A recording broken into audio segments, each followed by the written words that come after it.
Start spreading the news. Sports betting's saving the day, and New York wants to be a part of it. New York, New York? Okay, that wasn't my best work, but we'll press on with this episode of PlayUSA to Z.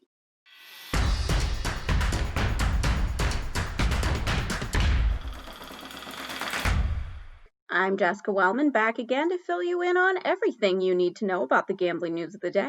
If this is up your alley, be sure to like, subscribe, and ring that bell to be in the loop when every episode of PlayUSA to Z drops. Now, January is always a time of high hopes when it comes to new states potentially expanding gambling to include things like online casino, online poker, and of course, sports betting. The list of states with bills introduced already is quite the motley crew and includes Kentucky, Connecticut, Minnesota, Georgia, Missouri, and Florida.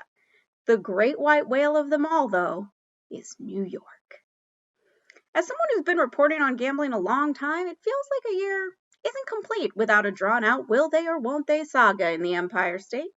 This year, though, it actually seems like they will, and the drama is actually about what version of online sports betting New York will end up with. So let's take a look at the Cuomo sports betting plan, the downsides of Cuomo's plan, what a casino sports betting model looks like, and why more skin in the game is better for everybody. Okay, just 3 weeks ago, it looked like Senator Gary Pretlow's sports betting bill would be the vehicle to get sports betting online in New York. Then Governor Andrew Cuomo got involved. Now, in the past, Cuomo's been kind of bearish on sports betting. After pushing for upstate commercial casinos only to have them hemorrhage money, he didn't want to immediately expand gambling all over again. Now, his casino expansion bill did allow for retail sports betting if federal law changed. Now that PASPA's out of the way, the state currently offers in-person betting at brick-and-mortar, tribal, and commercial casinos. Suddenly, though, Cuomo has changed his tune. In December, he first hinted that the state should adopt online sports betting to help address the budget deficit this year.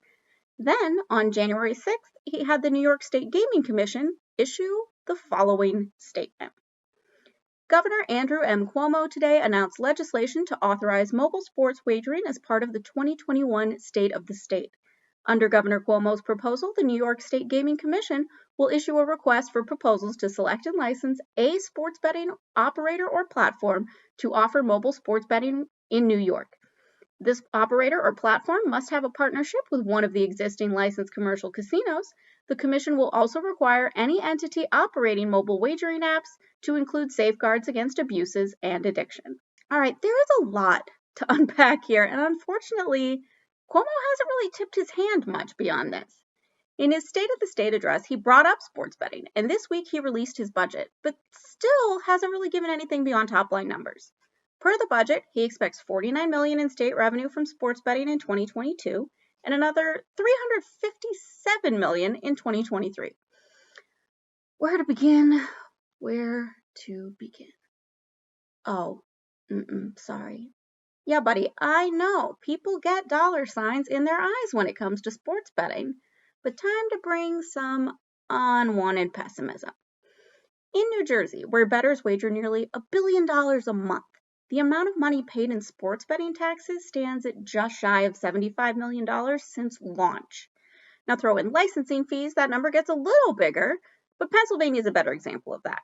Since passing its gambling expansion law in 2017, the state has managed to reap over $800 million in money for the state. That bill featured $10 million licenses for sports betting and additional $10 million for a license to offer online casino and poker, and the legislation also greenlit VGTs, online lottery, airport gambling, and mini casinos. And the sum total of all those expansions is what provided such an eye-popping number for PA. So what's this magic plan Cuomo's proposing? Let's go back to a statement from gaming. In it, they reference a single sports betting operator. Cuomo has also said he wants the New York Lottery to oversee sports betting. The idea of a lottery monopoly is not completely unfounded. Other states do operate this way. The most notable examples are Oregon and Washington, D.C. These allow for brick-and-mortar betting at tribal facilities in the case of Oregon and through arenas in the instance of D.C., but they leave the lotto as the only option for online bettors. Neither of these states are really comparable to New York when it comes to population, but even extrapolating figures to compensate for New York's size, These setups are not bringing in that kind of money for the states. The biggest issue is honestly the apps suck. They do not respond quickly, the geolocation can be iffy, and sometimes the lines are not exactly favorable. In DC, the online betting option is so dismal, the in-person sportsbook at Capital One Arena actually generates more handle and revenue than the app does. While the folks running the lottery in states do a very good job of running the lottery, sports betting's a different beast. Most notably, the margins are way lower. Tennessee's 10% hold requirement's a good example of lottery expectations resulting in some dubious sports betting decisions. The phrasing of Cuomo's NYGC statement sounds like what the plan will propose is that an existing sportsbook company like DraftKings or FanDuel will bid for the right to be the exclusive lotto provider. This is different from DC and Oregon, but doesn't mean the fundamental problem of a single operator won't persist. What most state sports betting industries has shown us is that more operators breed more competition, more innovation, and more growth. Let's go back to Tennessee as an example. The lottery runs sports betting, but allows literally anyone to apply for a license and even includes a local operator, Action 24/7. In its opening month of betting, it smashed expectations with $130 million in handle. That is batting way above its weight class and shows you what happens with an open market. These apps are firing tons of money into marketing and brand awareness, money the state is probably not going to be as inclined to spend on a government-run entity. Would a bidding war with FanDuel, DraftKings, and others generate a huge upfront bid for New York? Sure. Would it result in the kind of market like what is happening in New Jersey? Likely not. But Jessica, is there a better plan, you ask? Honestly, yeah, there is. And it's the one New York lawmakers have been pushing the past couple of years. At one point, the proposed framework was that the commercial and tribal casinos would each get one license to operate online sports betting. That would mean the state would start with 7 operators. The casinos in New York know what a goldmine of the industry would be, so all of them actually have partners or a plan for sports betting online in place. Here's who's working with who. Tioga Downs, FanDuel Sportsbook. Del Lago, DraftKings Sportsbook. Rivers, the in-house product also known as Bet Rivers.